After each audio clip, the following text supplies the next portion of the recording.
महाभारत के महारथियों और योद्धाओं की जब बात की जाती है तो कर्ण का नाम सबसे ऊपर लिया जाता है।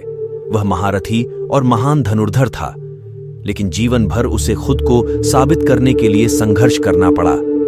जन्मजाति के साथ साथ उसे योद्धा के तौर पर वह सम्मान नहीं मिला जिसका वह अधिकारी था, लेकिन इसके पीछे कर्ण का पूर्व जन्म भी काफी हद तक जिम्मेदार था। कर्ण का जन्म होना और जीवन भर यातनाएं भोगना भी उसके पूर्व जन्म का फल था।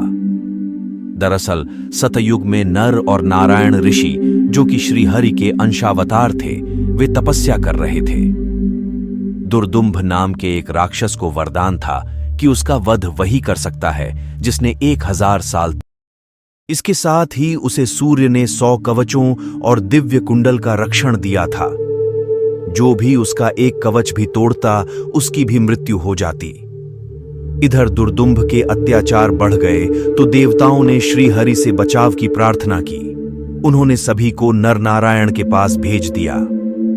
नरनारायण ने देवताओं को अभय दिया। इधर दुर्दुम्भ को भी पता चला कि नरनारायण 1000 साल से तपस्या कर रहे हैं, तो उसे अपनी पराजय दिखी।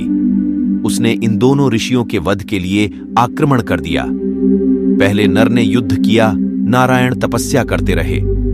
कई दिन तक युद्ध के बाद नर ने राक्षस की कवच को तोड़ दिया और नर की भी मृत्यु हो गई। इस पर नारायण उठे और तपस्या के फल से नर को जीवित। अब नर तपस्या करने लगे और नारायण युद्ध करने लगे। नारायण ने दूसरा कवच तोड़ा तो उनकी भी मृत्यु हो गई, लेकिन उन्हें नर ने तप के फल से जीवित कर दिया। इस तरह लगातार युद्ध चलता रहा। नर नारायण एक एक करके युद्ध करते रहे, कवच तोड़ते रहे और एक दूसरे को जीवित करते रहे। इस तरह एक एक कर जब 99 कवच टूट गए तो राक्षस भागा और सूर्य के पीछे जा छिपा। नर नारायण ने ललकारा, लेकिन सूर्य ने शरणागत की रक्षा का प्रण सुनाया। तब नारायण ने कहा कि ठीक है, इसका फल आपको भी भुगतना होगा।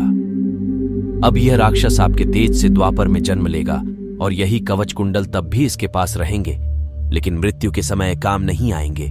यही राक्षस कर्ण के रूप में जन्म लेता है। युद्ध से पहले ही इंद्र उसके कवच कुंडल मांग लेते हैं। इससे कवच तोड़ने का श्राप भी विफल हो जाता है और कर्ण निहत्था अर्जुन के हाथों मारा जाता है। कृष्ण और अर्जुन ही नर नारायण के अंशावतार थे।